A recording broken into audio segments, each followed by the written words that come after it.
Salam Bapak Ibu, kasih Tuhan sekalian. Minggu yang lalu kita baru saja merayakan Paskah, yaitu hari kebangkitan Tuhan Yesus. Nah, di hari itu murid-murid pergi ke kuburan dan tidak menemukan mayat Yesus di sana. Lalu kemudian malaikat memberitahukan pada mereka bahwa Yesus telah bangkit. Bapak Ibu sekalian, pada hari yang sama ketika sudah mulai malam, sudah mulai senja, dua orang dari murid Tuhan Yesus yang tidak termasuk di dalam ke-12 murid, yaitu yang satu bernama Kleopas dan yang satu lagi tidak terlalu jelas namanya, berjalan ke Emmaus, yang menurut kesaksian Alkitab dalam Injil Lukas pasal yang ke-24 ayat yang ke-13, jaraknya kurang lebih 7 mil dari Yerusalem. Nah, 7 mil menurut perhitungan adalah sekitar 11 kilometer. Dan mereka berjalan ke Emmaus. Tidak terlalu jelas mengapa mereka pergi ke Emmaus. Kemungkinan besar rumah mereka memang di sana, jadi mereka ingin pulang. Nah, Bapak Ibu sekalian, di tengah jalan mereka bercakap-cakap tentang apa yang sudah terjadi. Dalam hal ini apa yang sudah terjadi kepada Yesus, Tuhan mereka, guru mereka yang mereka ikuti selama ini, yaitu bahwa dia sudah ditangkap, disalibkan, mati dan dikuburkan. Nah, mereka bercakap-cakap dalam keadaan yang penuh duka cita dan kekecewaan, sebab mereka berharap bahwa Yesus akan membawa kebebasan bagi Israel dan memperbaiki hidup mereka, tetapi ia ditangkap dan akhirnya bahkan dihukum mati secara mengerikan, yaitu hukuman salib. Kasih Tuhan sekalian, lalu ketika mereka sedang bercakap-cakap dalam perjalanan itu, Tuhan Yesus datang untuk berjalan bersama dengan mereka. Tetapi mereka tidak bisa mengenal dia.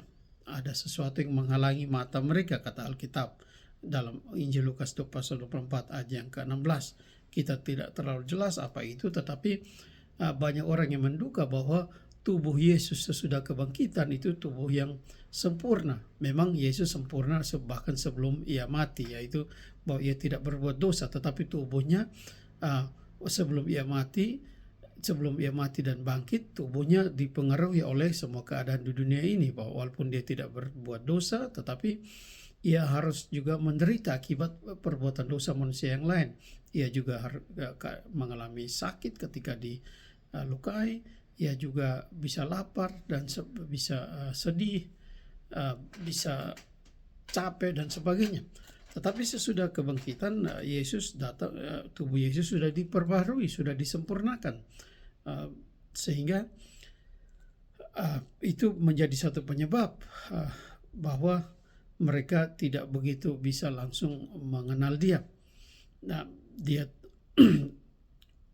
juga kita tahu bahwa rupanya Tuhan belum menghendaki mereka langsung mengenal dia, karena ada maksud yang Tuhan akan lakukan terhadap dua orang ini.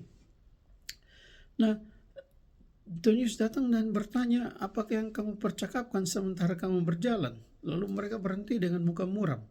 Salah satu yang bernama Kleopas menjawab dengan pertanyaan lagi, apakah engkau satu-satunya orang asing di Yerusalem sehingga engkau tidak tahu apa yang terjadi di situ pada hari-hari belakangan ini?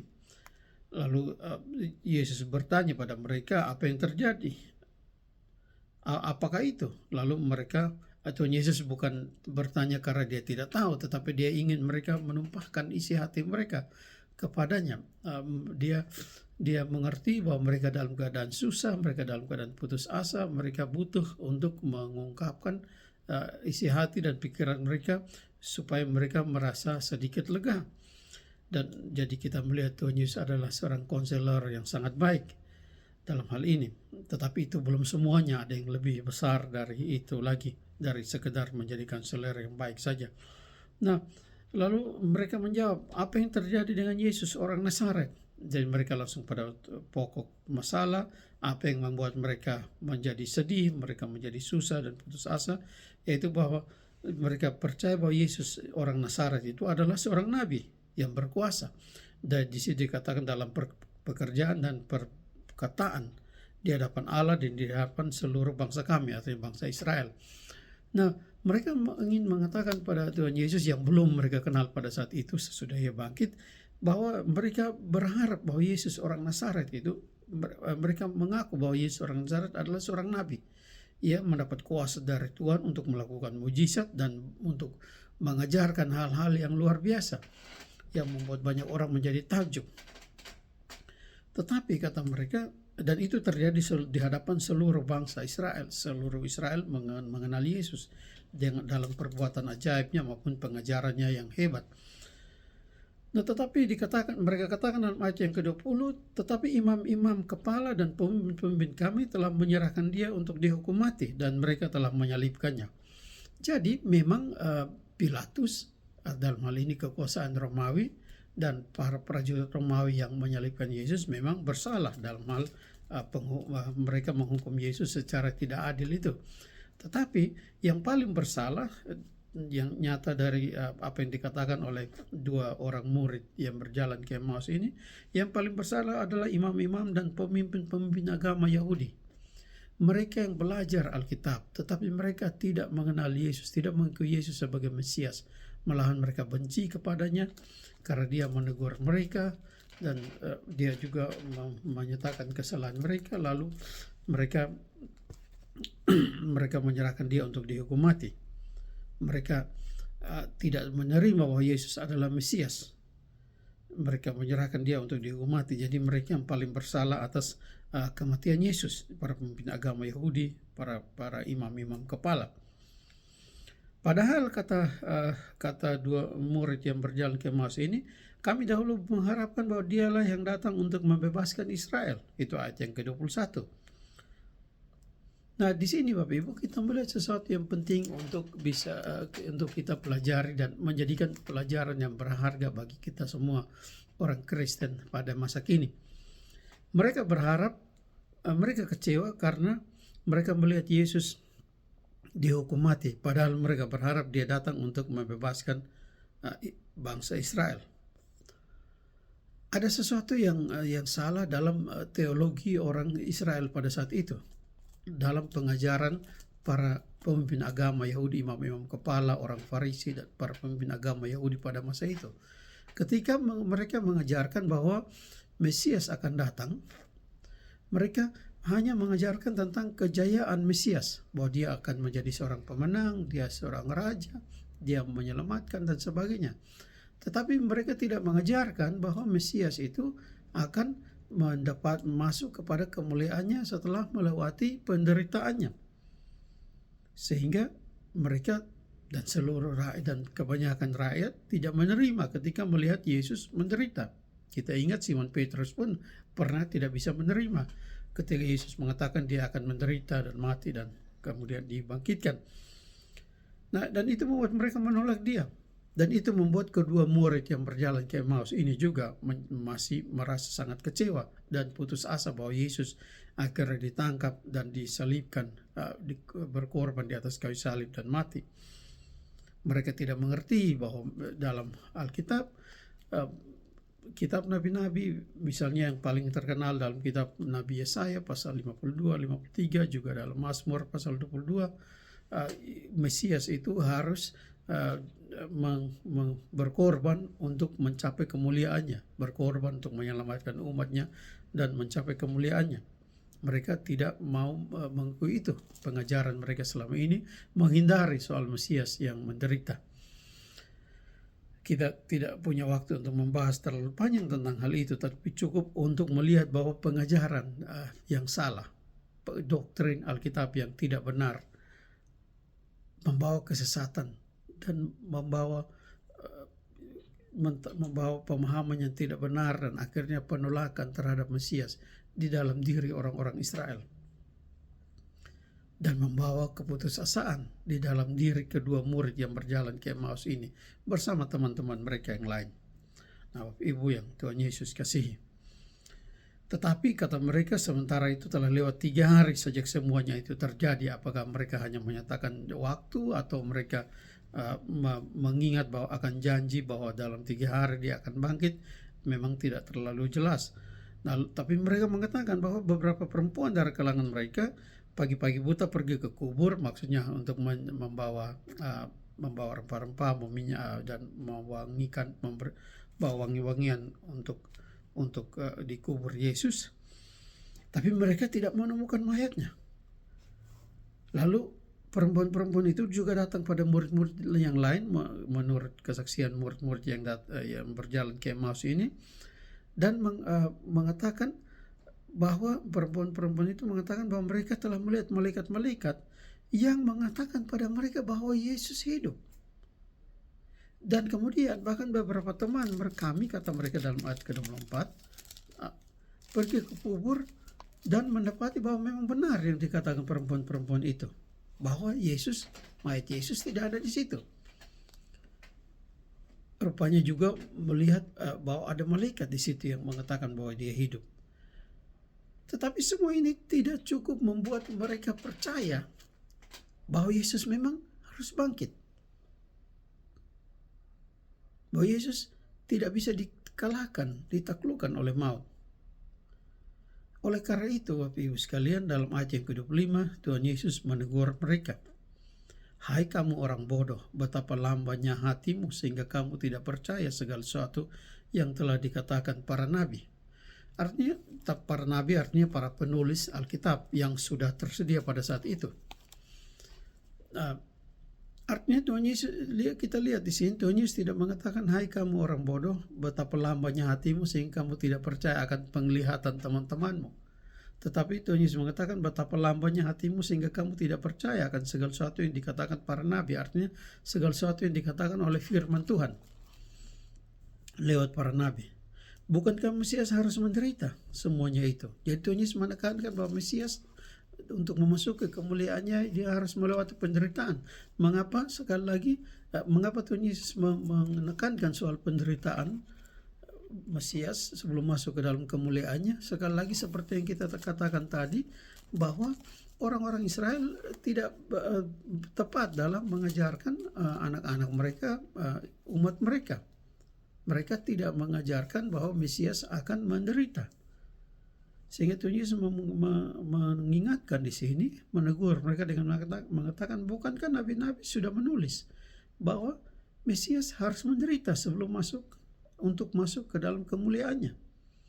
Lalu ayat 27, Yesus menjelaskan pada mereka apa yang tertulis di dalam seluruh kitab suci, mulai dari kitab-kitab Musa, artinya mulai dari kitab Kejadian, Keluaran, Imamat, dan seterusnya, dan segala kitab nabi-nabi. Jadi bisa diduga ini berarti sampai kepada kitab yang terakhir dalam perjanjian lama.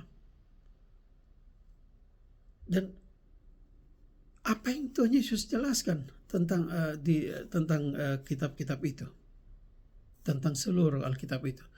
Dia jelaskan bahwa semua itu menulis tentang dia. Kita baca ayat 27. Lalu ia menjelaskan pada mereka apa yang tertulis tentang dia dalam seluruh kitab suci dan seterusnya. Jadi seluruh Alkitab pada dasarnya menulis tentang Yesus. Kita hanya harus mempelajari dengan baik untuk mengerti hal itu. Bahwa Alkitab ditulis terutama bukan untuk menemukan cara hidup kita, jalan hidup kita ke depan bagaimana, atau bagaimana kita harus menemukan prinsip-prinsip hidup yang baik dalam menjalani hidup kita tiap hari. Itu bukan tujuan utama Alkitab. Tujuan utama Alkitab adalah menyatakan pada kita tentang Yesus. Dan apa arti kata Yesus? Tuhan menyelamatkan. Artinya Alkitab menulis, tema besar Alkitab adalah bahwa Yesus datang untuk menyelamatkan kita, orang-orang yang percaya. Dan kalau itu kita mengerti, kita percaya, kita tidak usah terlalu banyak membahas, tetapi pasti dengan sendirinya kehidupan kita akan mengeluarkan etika yang baik dan sebagainya. Jadi yang penting bagaimana kita mengerti, kita bisa membaca Yesus di dalam setiap halaman Alkitab terlebih dahulu. Bapak Ibu kasih Tuhan sekalian. Lalu mereka terus berjalan, kata ayat yang ke-28. Mereka mendekati kampung yang mereka tuju, yaitu Emmaus. Lalu artinya Yesus berbuat seolah-olah hendak meneruskan perjalanannya. Tapi mereka sangat mendesak, katanya, tinggallah bersama-sama dengan kami, sebab hari telah menjelang malam dan matahari hampir tenggelam. Mereka mendesak Yesus untuk tinggal bersama mereka. Seorang penafsir Alkitab Perjanjian Baru yang terkenal, Profesor William Hendrickson, berani menyatakan bahwa mereka mendesak Yesus untuk tinggal bersama mereka bukan hanya sebagai keramah tamahan, tetapi karena hati mereka sudah menjadi dihangatkan oleh penjelasan Yesus tentang Alkitab yang berpusat pada dirinya, pada Kristus, pada Mesias. Dan hati yang menyala-nyala itu membuat mereka, hati yang sudah disemangatkan, dihangatkan kembali oleh karya Injil yang Yesus jelaskan itu, membuat mereka meminta Dia untuk tinggal bersama mereka. Dengan alasan memang karena hari sudah mulai malam, matahari hampir terbenam. Lalu Yesus masuk dan tinggal bersama-sama dengan mereka. Bapak Ibu sekalian, sampai di situ kita harus melihat sesuatu yang penting. Jangan lupa Bapak Ibu, kita mengerti pengajaran Kristen, pengajaran Alkitab jangan jelas mengatakan bahwa Tuhanlah yang datang mencari kita. Kita tidak sanggup dan tidak ingin sebenarnya dalam hidup hati kita yang sudah dikuasai oleh kecenderungan dosa, kita sebenarnya tidak ingin mencari Tuhan. Tetapi Tuhan yang lebih dulu datang mencari kita. Tetapi kalau Dia sudah mencari kita dan memberikan kehangatan dalam hati kita, dalam pikiran kita tentang Dia, jangan lupa untuk terus mengundang Dia. Dan itu juga pengajaran Alkitab. Carilah Tuhan selama Dia berkenan ditemui. Selama Dia berkenan artinya selama Dia memberikan kehangatan, keimanan yang baik dalam diri kita. Cari Dia, undang Dia untuk datang ke dalam kehidupan kita tiap hari, seperti kedua murid yang berjalan ke Emmaus ini. Dan Yesus datang. Yesus bersedia menerima ajakan mereka. Ia masuk ke dalam rumah yang mereka tuju. Ia tinggal bersama-sama mereka. Ketika waktu makan, Ia mengambil roti, mengucap berkat, lalu memecah-mecahkannya dan memberikannya kepada mereka. Berbagai kemungkinan diajukan oleh para teolog. Ada yang mengatakan mereka lalu ingat bahwa beginilah cara Yesus memberkati, berdoa untuk meminta berkat atas makanan selama Ia bersama mereka sebelum sebelum kematiannya. Atau mungkin ada hal yang lain, atau mungkin mereka melihat tangannya yang berlubang paku, atau apapun yang lain. Semua memang hanya spekulasi. Mungkin ada yang benar, mungkin tidak Bapak Ibu. Tetapi yang pasti, atas perkenanan Tuhan, ketika Dia mengucap berkat, ketika Ia memecah-mecahkan roti dan memberikan pada mereka, atas perkenanan Tuhan, mata mereka terbuka dan mereka mengenal bahwa Dialah Yesus yang sudah berjalan bersama-sama dengan mereka sampai ke Emmaus. Tetapi seketika Ia lenyap dari tengah-tengah mereka. Tubuh Yesus yang sudah tidak bisa dipengaruhi oleh maut dan dosa lagi dapat menghilang, dapat pergi ke tempat lain seketika ketika Ia menghendakinya. Mengapa? Yang penting ialah mereka sudah percaya bahwa Dia bangkit. Kemudian memang Tuhan Yesus naik ke surga.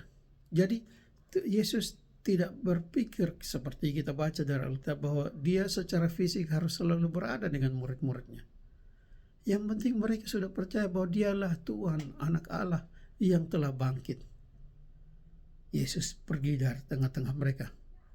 Dan memang nanti Ia akan pergi naik ke surga. Toh Ia sudah menjanjikan bahwa Roh Kudus yang adalah Tuhan juga akan turun dan hidup bersama mereka sampai kepada akhir zaman, sampai selama-lamanya. Lalu mereka berkata seorang kepada yang lain, bukankah hati kita berkobar-kobar ketika Ia berbicara dengan kita di tengah jalan dan ketika Ia menerangkan kitab suci pada kita? Sekarang mereka tahu mengapa mereka begitu bersemangat. Karena Yesuslah yang menjelaskan tentang kitab suci kepada mereka. Hati mereka terbuka sebab kitab suci dijelaskan pada mereka secara benar oleh Yesus sendiri. Dan itu menyemangatkan mereka. Begitu mereka percaya bahwa Yesus sudah bangkit, Mereka tidak tunggu sampai besok atau lusa atau minggu depan. Mereka tidak tunggu sampai mereka punya kesempatan atau waktu yang baik. Mereka tidak tunggu sampai urusan mereka selesai di Emmaus. Mereka langsung bangun, bangkit, dan berjalan kembali ke Yerusalem. Ingat, jaraknya sekitar 11 km Bapak Ibu sekalian. Dan mereka baru jalan dari sana ke Emmaus. Jadi pada sore dan malam itu mereka berjalan 22 km. Dan mereka tidak keberatan untuk melakukan itu, asalkan mereka bisa bersaksi bahwa Yesus sudah bangkit. Dan ketika mereka tiba kembali di Yerusalem dan bertemu dengan murid-murid lain yang sedang berkumpul, mereka lebih dulu mendapatkan kesaksian dari murid-murid yang lain. Ayat 34 mengatakan, sesungguhnya Tuhan telah bangkit dan telah menampakkan diri kepada Simon. Bapak Ibu sekalian, lalu ayat 35, ayat terakhir dari pembacaan ini mengatakan kedua orang itu pun menceritakan apa yang terjadi di tengah jalan dan bagaimana mereka mengenal dia pada waktu ia memecahkan roti. Jadi mereka saling bersaksi, saling menguatkan tentang Yesus yang sudah bangkit. Rasul Paulus pernah mengatakan, jika Kristus tidak dibangkitkan, sia-sialah iman kamu dan sia-sialah juga pemberitaan kami. Kebangkitan Yesus adalah hal yang amat penting dalam iman Kristen. Kita semua mau menjadi pengikutnya. Murid-murid dahulu yang begitu bersukacita menyambut kebangkitan Yesus, kemudian mempertaruhkan begitu banyak hal, bahkan banyak di antara mereka yang harus mempertaruhkan hidup, nyawa mereka demi berita Injil, demi pelayanan, kesaksian tentang Yesus yang bangkit. Mengapa? Karena mereka tahu mereka mengikuti Tuhan yang hidup, Tuhan yang tidak tinggal di dalam kubur, tapi yang bangkit dan hidup dan duduk sebelah kanan Allah Bapa di surga. Mengapa? Karena mereka tahu kini bahwa dia memang anak Allah. Dia memang Mesias, utusan Allah yang sebenarnya. Dialah anak Allah yang diutus oleh Allah untuk menyelamatkan mereka. Sehingga mereka bersaksi. Bukan hanya berjalan 22 km Bapak Ibu, tapi kemudian banyak di antara mereka yang merelakan nyawanya demi kemuliaan Tuhan. Dan ini tentu saja menjadi catatan bagi kita semua, orang percaya pada masa kini. Kesetiaan dan semangat kita untuk melayani Tuhan akan menjadi kesaksian yang ampuh bahwa Yesus memang bangkit dan hidup. Tuhan Yesus memberkati kita semua. Walaupun sudah beberapa hari, selamat memperingati kebangkitan Tuhan Yesus. Karena dia hidup, ada hari esok bagi kita. Yang menurut Rasul Petrus dalam suratnya kemudian, bukan hanya di dunia ini, tetapi ada hari esok dalam surga yang kekal. Tuhan Yesus memberkati. Dari Canberra, Australia, saya Raymond Van Gidai.